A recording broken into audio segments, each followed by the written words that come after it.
మీ మోకాల నొప్పులకు ఎటువంటి సర్జరీ లేకుండా ఎపియాన్ పెయిన్ క్లినిక్ అందిస్తున్న అత్యాధునిక చికిత్స.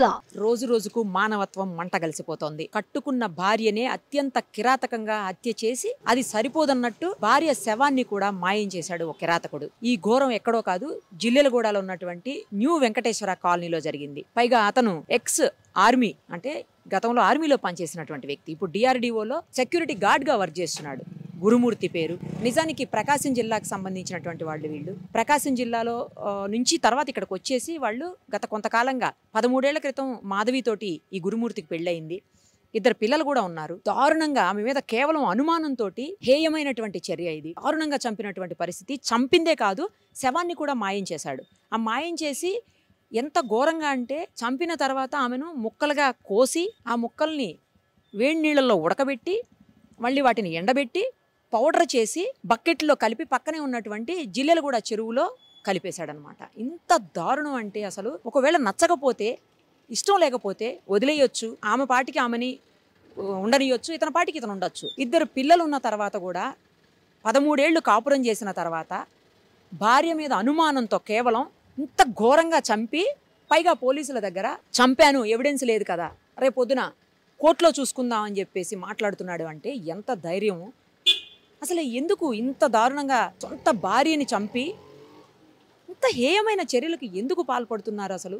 పైగా పిల్లల్ని భార్యని కలిపి సినిమాకి తీసుకుని వెళ్ళి, సినిమా నుంచి వచ్చిన తర్వాత పిల్లల్ని తీసుకెళ్లి అత్తగారింట్లో వదిలేసి, ఆ తర్వాత భార్యతో ఇంటికొచ్చి గొడవపడి ఆమెను చంపటం. ఇలా కూడా చేస్తారా? ఇంత ఘోరంగా మనుషులు ఉంటారా? ఇంత మానవత్వం లేకుండా ఉంటారా? 13 ఏళ్ల పాటు తనతో కాపురం చేసి తనకు అన్నీ సమకూర్చినటువంటి భార్యను ఇంత హేయంగా కిరాతకంగా హత్య చేస్తారా అనిపిస్తోంది. అసలు తెలిసిన దగ్గర నుంచి కూడా అందరూ ఆశ్చర్యపోతున్నటువంటి పరిస్థితి. ఇంత ఘోరంగా చంపుతారా? ఎలా చంపుతారు అసలు ఇంత ఘోరంగా అని చెప్పి. ఇప్పుడు అదే ఇంటి దగ్గర మనం ఉన్నాం. ఇంట్లో కూడా ఎవరూ లేరు, ఖాళీ చేసేసారు మొత్తం అందరూ. కింద మరి ఓనర్స్ ఉన్నారో లేదో కూడా తెలియదు. ఇంకోటి ఏంటంటే, పోలీసులు ఇప్పటి వరకు మిస్సింగ్ కేసుగానే నమోదు చేసినటువంటి పరిస్థితి. ఎందుకంటే ఎవిడెన్స్ లేదు ఎక్కడా కూడా. కానీ తప్పు చేసిన ప్రతి వ్యక్తి ఖచ్చితంగా ఏదో ఒక ఎవిడెన్స్ వదిలేస్తాడు. అది లా చదివిన ప్రతి ఒక్కరికి తెలుసు, చట్టం చదివినట్టు తెలిసినటువంటి ప్రతి ఒక్కరికి తెలుసు, పోలీసులకు కూడా తెలుసు. సో ఎక్కడో ఒక చోట ఏదో ఒక క్లూ అయితే దొరుకుతుంది ఖచ్చితంగా పోలీసులకు. అది దొరికిన తర్వాత రిమాండ్ చేస్తారేమో. అంతవరకు అయితే కేవలం మాధవి తల్లిదండ్రులు ఇచ్చినటువంటి కంప్లైంట్ మేరకు పోలీసులు అయితే కేవలం మిస్సింగ్ కేసునే నమోదు చేశారు. ఇన్వెస్టిగేషన్ తర్వాత మరిన్ని విషయాలు బయటకు వచ్చే అవకాశం ఉంటుంది. ఆ ఇన్వెస్టిగేషన్ లో కూడా అతను సహకరించట్లేదని తెలుస్తోంది. గంటకు ఒక మాట మారుస్తూ, గంటకు ఒక రీజన్ చెప్తూ, ఏదేదో చెప్తూ పోలీసులనే బెదిరిస్తున్నాడని కూడా తెలుస్తా ఉంది. మరి ఒకసారి లోపలికి వెళ్ళి చూద్దాం పరిస్థితి ఏంటి. ఎందుకంటే ఓపెన్ ఉండదు, నాకు తెలిసినంత వరకు క్లోజ్ చేసే పెడతారు. అయినా కూడా ఒకసారి చూద్దాం. ఇప్పుడు గురుమూర్తి మాధవి ఉండే ఇంటి దగ్గరకు వచ్చేసాం మనం. ఒకసారి చూద్దాము. ఎందుకంటే క్లోజే ఉంది, ఎక్కడ కూడా ఓపెన్ లేదు, లాక్ చేసేసి ఉంది. జస్ట్ ఒక విండో మాత్రమే ఓపెన్ అయి కనిపిస్తా ఉంది. ఆమెను చంపింది కూడా ఇదే ఇంట్లో గురుమూర్తి. బయటంతా కూడా ఇగో వాషింగ్ మిషన్, కొన్ని కూరగాయలు లాకేసి ఉంది అయితే చూడండి ఫస్ట్. తర్వాత ఈ కూరగాయలు, తర్వాత ఈ బట్టలు అవన్నీ ఉన్నాయి. ఏం కనిపించట్లేదు. పైన అయితే చూసాము, జస్ట్ ఒక విండో, ఈ విండో ఏదైతే కిచెన్ విండో ఉందో అది మాత్రమే ఓపెన్ ఉంది. ఒకసారి చూడొచ్చు అందులో నుంచి. బట్ ఏం కనిపించట్లేదు ఇప్పుడైతే. ఫోరెన్సిక్ వాళ్ళు కూడా చెక్ చేశారు డ్రైనేజ్ పైప్ లైన్ అని తెలుస్తూ ఉంది. అతను రకరకాల వెర్షన్స్ వినిపించడం. ఒకసారి ఏమో అవును చంపాను, కానీ ఆధారాలు ఎక్కడున్నాయి, ఏం చేస్తారు, కోర్టులో చూసుకుంటానే ఏమన్నా ఉంటే అని చెప్పి పోలీసుల మీదే ఫైర్ అవుతున్నాడని చెప్పి తెలుస్తోంది. ఇంకోవైపు పోలీసులకు కూడా సరైనటువంటి ఆధారాలు దొరకనటువంటి పరిస్థితి. ఎందుకంటే చంపాడు, చంపిన తర్వాత అతను చెప్పిన వెర్షన్ ప్రకారం ఏంటి పోలీసుల దగ్గర అంటే, అందరం కలిసి మూవీకి వెళ్ళాము 15th. మూవీకి వెళ్ళిన తర్వాత ఇంటికి వచ్చాక ఆమె నాతో గొడవ పడింది. ఇద్దరం గొడవ పడినప్పుడు తాళి తీసి నా మీద మొహం మీద ఇసిరేసింది.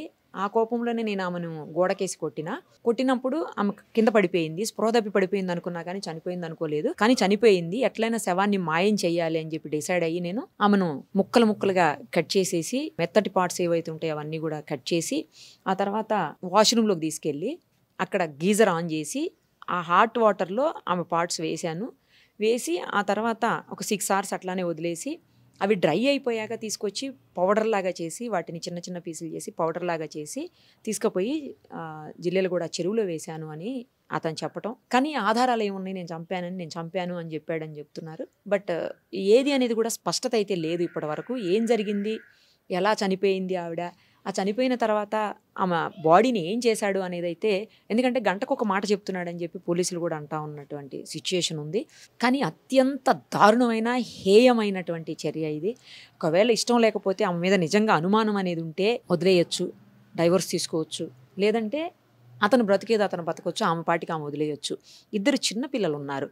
13 ఏళ్ల పాటు కాపురం చేసి 2 పిల్లలకి తల్లి ఆమె. తల్లి లేని లోటు పిల్లలకి ఎవ్వరూ తీర్చలేరు ఎప్పటికీ కూడా. తండ్రి లేకపోయినా ఆ స్థానాన్ని తల్లి భర్తీ చేయగలుగుతుందేమో కానీ కొంతవరకు, బట్ తల్లి స్థానాన్ని అయితే మాత్రం ఎవ్వరూ ఎప్పటికీ భర్తీ చేయలేనటువంటి సిచ్యుయేషన్ ఉంటుంది. కనీసం పిల్లల ముఖాలు చూసైనా వదిలేసి ఉండాల్సిందేమో. అలా కూడా కాకుండా 13 ఏళ్ల పాటు కాపురం చేసినటువంటి తన భార్యను అత్యంత కిరాతకంగా హత్య చేయటం, అంతటితో ఊరుకోకుండా అసలు ముందు మనకు వచ్చిన న్యూస్ ఏంటంటే కుక్కర్లో పెట్టి ఉడికించాడు అని చెప్పేసి. మరి ఇప్పుడు పోలీసుల దగ్గరేమో హాట్ వాటర్లో గీజర్ ఆన్ చేసి హాట్ వాటర్లో వేసాడు అని చెప్పేసి. సరే ఏదైనా కూడా దారుణాతి దారుణంగా హత్య చేశాడు. ఇంత ఘోరంగా ఎలా చేయగలుగుతారు అసలు? అన్నేళ్ల పాటు సన్నిహితంగా ఉండి భార్యని కడదాకా ఆమెకి తోడుంటానని చెప్పేసి మాట ఇచ్చి పెళ్లి చేసుకొని చిన్న అనుమానాలు ఏవో ఉన్నాయని చెప్పి అంతటితో వదిలేస్తే అయిపోయేదానికి ఘోరంగా చంపి ఆమె జీవితం నాశనం చేశాడు. ఇటు పిల్లల జీవితం నాశనం చేశాడు. తన జీవితం కూడా తను నాశనం చేసుకున్నాడు. ఏమన్నా చదువుకోనివాడు లేకపోతే తెలియనివాడు కాదు. అతను మిలిటరీలో పనిచేసి వచ్చి రిటైర్ అయిపోయి ఇప్పుడు డిఆర్డిఓలో ఒక సెక్యూరిటీ గార్డ్గా విధులు నిర్వహిస్తున్నటువంటి సిచ్యుయేషన్. మరి అలాంటప్పుడు అన్నీ ఆలోచించాలి. ఆలోచించే బహుశా ఏ ఎవిడెన్స్ దొరకకూడదని చెప్పి ఇలా చేశాడేమో మరి. కానీ కనీసం మానవత్వం లేకపోవడం అనేది దారుణమైనటువంటి విషయము. పైగా ఇదంతా చేసి ఏమీ తెలియనట్టు మళ్ళీ వాళ్ళ అంటే తల్లి భార్యకి అత్తగారికి ఫోన్ చేసి ఆమె కనిపించట్లేదని చెప్పి వాళ్ళిద్దరితో పాటు ఆ భార్య తల్లిదండ్రులతో పాటు పోలీస్ స్టేషన్ వరకు వెళ్ళి కామ్గా అమాయకంగా నిల్చొని కేసు రిజిస్టర్ చేసి వచ్చాడు. ఎంత ఘోరం అసలు, ఎంత దారుణం. చివరికి పోలీసులకు అనుమానం వచ్చి సీసీటీవీ ఫుటేజ్ మొత్తం తీస్తే ఆమె బయటికి వెళ్ళిపోయిందని చెప్తున్నాడు కదా, ఇంట్లో నుంచి వెళ్ళిపోయింది నాతో గొడవపడని చెప్పాడు.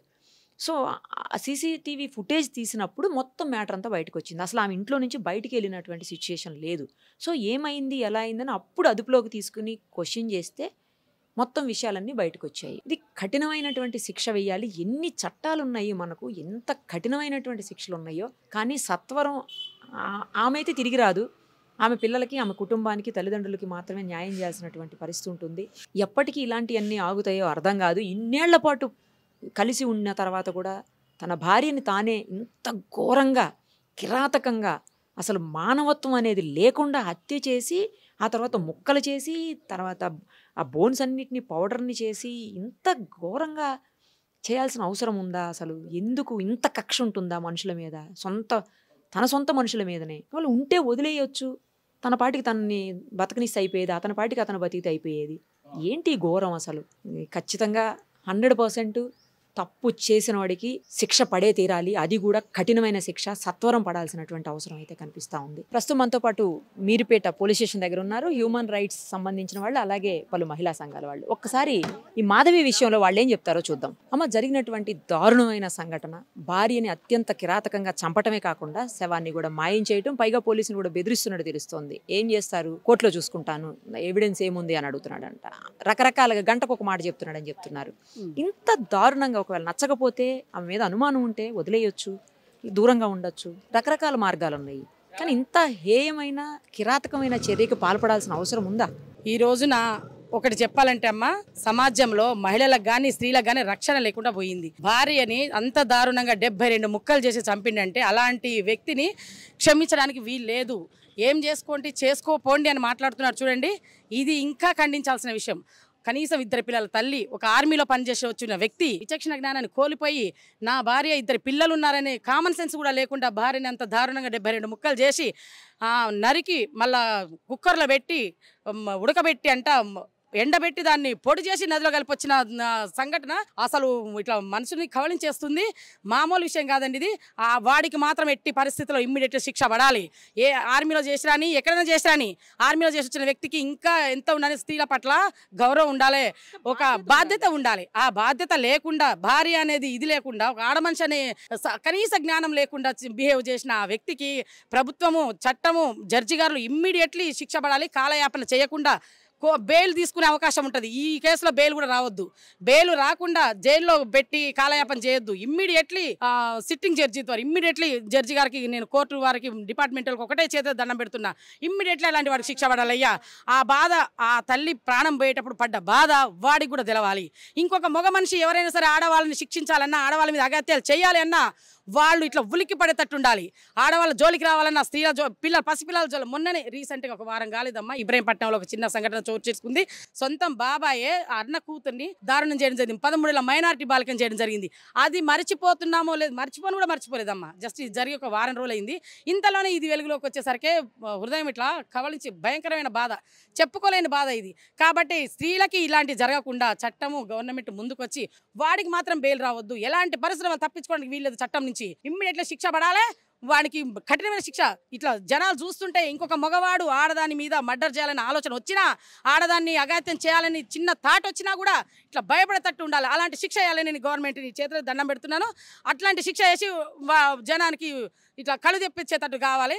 ఇంత ముందు కూడా గతంలో వచ్చిన నిర్భయ చట్టం వచ్చింది, ఎన్నో చట్టాలు వచ్చినాయి. అయినా కూడా ఉపయోగం లేకుండా పోయిన ఏ చట్టాలు వస్తూనే ఉన్నాయి.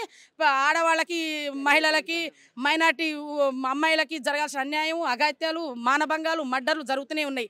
కాబట్టి వీటిని ఇంకా సీరియస్గా తీసుకొని గవర్నమెంట్ ఇంకా కొంచెం ఒక్క అడుగు ముందుకేసి నేను ముఖ్యమంత్రి గారిని రేవంత్ రెడ్డి గారిని అయ్యా చేతులతో దండం పెట్టి చెప్తున్నాను. ఆడవాళ్ళకి రక్షణ కలిపేయండి, స్త్రీలకి కొంచెం మాకు సెక్యూరిటీ కలిపేయండి. ఎక్కడ చూసినా మానభంగాలు, మర్డర్లు తప్ప వేరేది లేదు. ఆడ మనిషి ఈ రోజున బయటికి రావాలంటే భయపడే పరిస్థితి. ఇంట్లో గృహిణి కానించి ఉద్యోగం చేసే మహిళ వరకు, ఇంట్లో ఉన్న ఆడమనిషి 2 పిల్లల తల్లి చక్కగా సంసారం చేసుకున్న భార్యను కూడా అనుమానంతో భర్త ఈరోజు ముక్కలు చేసి చంపేయడం పరిస్థితి జరిగింది. కాబట్టి ఇలాంటి మహిళలు ఈ రోజున ఒక్కళ్ళు ఒంటరిగా పోయే పరిస్థితి లేకుండా అయింది. ఒంటరిగా పోయి ఎట్నో ధైర్యంగా ఉండి వాళ్ళ పని వాళ్ళు చేసుకుంటున్నా కూడా వెనక నుంచి ఇలాంటి తగులుతున్నాయి. కాబట్టి వాడిని మాత్రం తప్పించుకుంటాను. వీళ్ళు వాడు ఎక్కడున్నా సరే ఇమ్మీడియట్లీ వాడిని జైల్లో వేసిందని తెలిసింది మాకు. ప్రభుత్వం ఇమ్మీడియట్గా స్పందించింది, వాడిని పట్టుకుంది, జైల్లో వేసింది. కానీ శిక్ష పడాలి. జైల్లో వేసి ప్రభుత్వం సొమ్ముతోని కూర్చోబెట్టి మేపొద్దు. ప్రభుత్వం సొమ్ము కూడా వేస్ట్ కావద్దు, వృధా కావద్దు ఇట్లాంటి వాళ్ళకి. కాబట్టి ఇమ్మీడియట్లీ శిక్ష పడాలి. వాళ్ళని ఇమ్మీడియట్లీ ఆ శిక్ష పడితే ఆ తల్లి చనిపోయిన ఆ తల్లి ఆత్మకి శాంతి కలుగుద్ది. ఇంకొక మగవాళ్ళు ఎవరు కూడా ఇట్లా ముందుకు వచ్చి ఇలాంటి పని చేయాలని అనే ఆలోచన వచ్చినా కూడా గుండెలు గుబులు పట్టేటట్టు ఉండాలని నేను గవర్నమెంట్ కోరుకుంటున్నాను. ఆ విధమైన శిక్షలు కల్పించాలని నేను గవర్నమెంట్ని, డిపార్ట్మెంట్ని, జడ్జి గారిని అందరినీ నేను కోరుకుంటున్నానయ్యా. ధన్యవాదాలు. ఈ సంఘటన జరిగి ఇప్పుడు 24 గంటలు అయినట్టుంది మేడం. మాకు నైటే తెలిసింది. కానీ మేము అందరం కలిసి మాట్లాడుకున్నాం. మేము ఫ్రెండ్స్ అందరం, మేము మహిళా సంఘం అందరం మాట్లాడుకొని ఇక్కడికి వచ్చి రావడం జరిగింది. రాగానే ఫస్ట్ ఇక్కడ అసలు ఏం జరిగింది ఏందో తెలుసుకుందామని మేము ముందు లోపల పోయి ఎస్ఎస్ఆర్ని అడిగాము.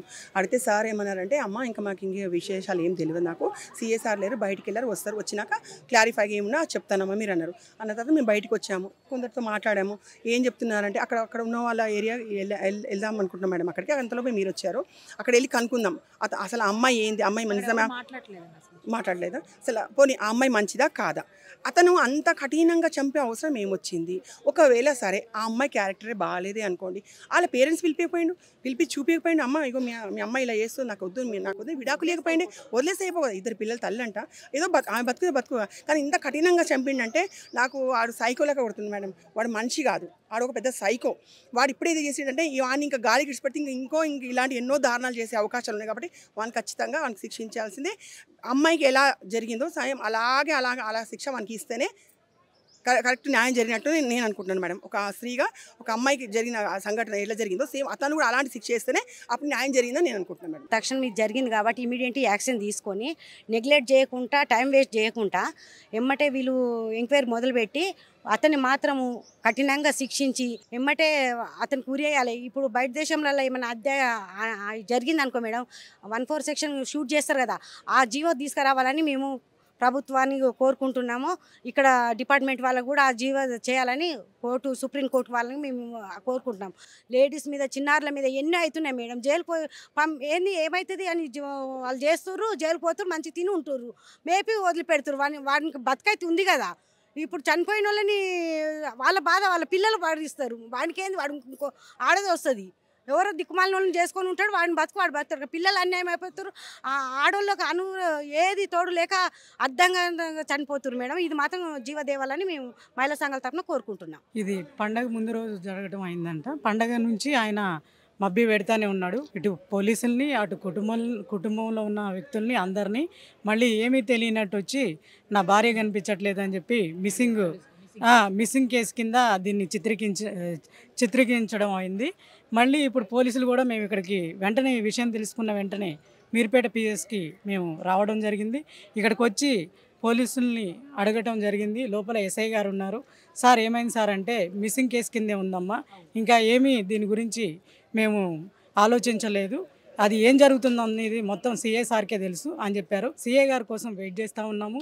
అయినా కానీ ఇట్లాంటి విషయాలు ఒకటి జరుగుతుందంటే ఇంకోటి వెలుగులోకి వస్తుంది. మా పూర్తి డిమాండ్ ఏంటంటే ఇట్లాంటి విషయాలు ఇంకొకటి వెలుగులోకి రాకోకుండా మంచి జీవో పాస్ చేయాలి. ఇప్పుడు వరకు ఎన్నో జీవోలు పాస్ అయినాయి కానీ అమలు అవుతలేవు. నిర్భయ చట్టాలు కానీ ఏ అయినా కానీ అమలు చేయట్లేదు.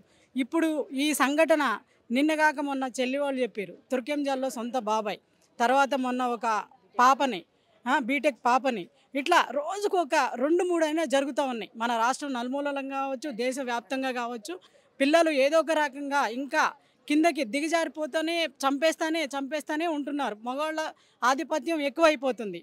దీనికి ఎవరైనా సరే కఠిన చర్యలు తీసుకోవాలని చెప్పి మేము కోరుకుంటా ఉన్నాం. సుప్రీంకోర్టును డిమాండ్ చేస్తున్నాం ఫస్ట్. ఎందుకంటే పోలీసుల దగ్గరికి వెళ్ళామనుకోండి, వాళ్ళకి ఏదో రిమైండ్ చేసినట్టు చేస్తున్నారు, మళ్ళీ వెంటనే బెయిల్స్ ఇచ్చేస్తున్నారు, లేకపోతే కొంతసేపు జైలుకి పోతున్నారు, మళ్ళీ సత్ప్రవర్తన అనే దాని కింద బయటకు వచ్చేస్తున్నారు. జీవ కారాగార శిక్ష వేసినా కూడా సత్ప్రవర్తన అనే ఒకటి ఉంది కదా మేడం, వచ్చేస్తున్నారు. క్షణిక ఆలోచనలో వీళ్ళు చేస్తున్నారేమో కానీ ఈ జీవితాలు నాశనం అయిపోతున్నాయి. ఒక ఆడది లేకపోతే జన్మే లేదు. ఆడది ఒక దేవుడితో సమానం. మీరు పుట్టుకకు కారణం, మీరు తిరగడానికి కారణం మేము కంటేనే మీరు వాళ్ళ రోడ్డు మీద తిరుగుతున్నారు. మమ్మల్ని చంపేయడానికి చేతులు ఎలా వస్తున్నాయి మీకు? ఆ మనిషి కనుక నిజంగా కూడా ఎట్లానే చేసుంటే ఒక పెద్ద కుక్కర్ తీసుకొచ్చి ఇదే నడి రోడ్లో ఆ మనిషిని అట్లానే వండితే నడి బజార్లో ఇంకొకళ్ళు ఇట్లాంటివి చెయ్యరు. అది మా డిమాండు. పోలీసు వారిని కూడా మేము కోరుకుంటా ఉన్నాం, కాలయాపన చేయకండి, దీన్ని ఏదో తొందరగా ఒక పరిధికి తీసుకురండి, తొందరగా దీని గురించి మీరు ఎంక్వైరీ మొదలుపెట్టండి, ఎంక్వైరీ చేయండి. ఆ నీచుడిని జైలు వరకు వెళ్లకుండా ఇక్కడే ఏదో ఒక రకంగా మీరు జైల్లో కూర్చోబెట్టి మేపకుండా షూట్ చేస్తారా, కోస్తారా, ప్రజలకు అప్పచెప్తారా నిర్ణయించి దాన్ని మీరు వెంటనే మీరు స్పందించాలని చెప్పి మా యొక్క విజ్ఞప్తి అండి. మీడియా మిత్రులు మీరు ఇక్కడికి వచ్చినందుకు ధన్యవాదాలు. దీన్ని కఠిన చర్యలు తీసుకునేలాగా మీరు ముందుకు తీసుకుని వెళ్ళండి. నా పేరు ఇంద్ర, నేను సామాజిక కార్యకర్తని. మరి ఈరోజు మాకు పొద్దున 10 o'clockకి మాకు ఇన్ఫర్మేషన్ యూట్యూబ్ ద్వారా మాకు తెలియడం జరిగింది. దాన్ని చూసి మేము ఇక్కడ రావడం అయింది. రాగానే సిఐ దగ్గరికి వెళ్ళినాము. వెళ్తే సార్ లేడు. ఎస్ఐ దగ్గరికి వచ్చినాము. సార్ ఏం జరిగింది, అసలు ఎందుకు చంపడానికి కారణం ఏంటి, ఒక మహిళని అంత ఘోరాతి ఘోరంగా నరికి చంపడము, ఒక మహిళకు జీవించడానికి కూడా ఒక హక్కు లేకుండా అయిపోయింది అన్నది మాకు చాలా బాధాకరమైన విషయము. ఎందుకంటే మహిళల పట్ల చాలా చట్టాలు వస్తున్నాయి, మహిళలకు అన్ని హక్కులు ఉన్నాయి, మహిళలకు ఇంకెన్ని తీసుకురావాలంటారు. నేను మాట్లాడేటప్పుడు మీకు ఇంకెన్ని కావాలో చట్టాలు చాలా ఉన్నాయి, మీకే ఉన్నాయి అని అంటారు. కానీ ఏమున్నాయి, ప్రాణాలు తీసేంత వరకు తీసినాక కూడా ఏం జరుగుతుంది? తీసి కూడా ఒక జంతువును ఉడకబెట్టినట్టుగా మనుషులను ఉడకబెడితే ఏం చేస్తారు సమాజంలో? మనుషుల్ని తినేస్తున్నారు. అసలు చెప్పుకోవడానికే మాకు బాధ అనిపిస్తుంది. ఏం చేద్దాం అన్నది. చట్టాలు తీసుకొచ్చినప్పుడు వెంటనే షూట్ చేయాలి. కొన్ని 100 కేసులు ఉన్నాయి పోలీస్ స్టేషన్లలో, కొన్ని 100 మంది పిల్లలు అక్కడ అత్యాచారాలు జరిగినాక మళ్ళీ 2వ రోజుకే 3వ రోజుకే 2 నెలలకే 3 నెలలకే తీసుకొచ్చి ఇళ్ళలో మళ్ళీ మేపుతున్నారు. అప్పుడు ఏమైపోతున్నాయి, ఇంకా పెరిగిపోతున్నాయి. యూట్యూబ్లలో చూసుకుంటున్నారు, ఫోన్లలో చూస్తున్నారు. అవి కామన్ అయిపోయింది. ఇప్పుడు ఒక మనిషికి విలువ లేకుండా పోయింది. దీని మీద ఇప్పుడు మహిళల మీద విలువ రావాలంటే మనకు మంచి చట్టం తీసుకురావాలి. మంచి చట్టం ఎలాంటిది, భార్య భర్తలు ఎలా ఉండాలి, మంచి కౌన్సిలింగ్ సెంటర్స్ చాలా తగ్గిపోయినాయి. ఇప్పుడు ఒకప్పుడు ఉండే కౌన్సిలింగ్ సెంటర్స్ ఉండే 14 సంవత్సరాల అమ్మాయిల నుంచి 18 సంవత్సరాల వరకు, మళ్ళీ 36 సంవత్సరాల వరకు అలాగలాగా కౌన్సిలింగ్స్ ఉండే. అవన్నీ కూడా ఇప్పుడు ఎక్కడ ఇస్తున్నారు, ఏ బస్తీలో ఇస్తున్నారు, ఏ గ్రామంలో కౌన్సిలింగ్ సెంటర్లు ఉన్నాయి? లేకనే కదా యూట్యూబ్లు చూసి మహిళల పట్ల కొన్ని ప్రాబ్లమ్స్ జరిగి, అబ్బాయిల పట్ల కొన్ని ప్రాబ్లమ్స్ జరిగి ఇంత ఘోరంగా జరుగుతుంది. అయినా ఒక దేశాన్నే కాపాడే మనిషే ఈ రోజు ఇట్లా చేసిండంటే ఇంకా అసలు ఎలాంటి వాళ్ళని నమ్మాలి? చిన్న స్థాయిలో ఉన్నోడిని నమ్మాలనా, పెద్ద స్థాయిలో ఒక ఉద్యోగాన్ని నమ్మాలనా ఆడపిల్లల పట్ల? అందుకే దీని మీద మేము ఏమంటున్నామంటే ఒక మంచి చట్టం తీసుకురండి. ఇప్పటికైనా కూడా చట్టాలు ఇప్పటి వరకు తెచ్చిన చట్టాలు చుట్టాలయ్యి ఆడ మూలకున్నాయి. ఆ చట్టాలు ఎవ్వరికి ఉపయోగం అన్నది లేదు. ఎట్లాంటి చట్టం అంటే వెంటనే శిక్షకు శిక్ష, అప్పుడే భయం అన్నది ఉంటుంది. మేము దీని మీద ఫుల్గా ఖండిస్తున్నాం. మహిళలకు మంచి చట్టాలు తీసుకురావాలి. సుమన్ టీవీలో మీ పర్సనల్ అండ్ బిజినెస్ ప్రమోషన్స్ కోసం కింది నెంబర్కి కాంటాక్ట్ చేయండి.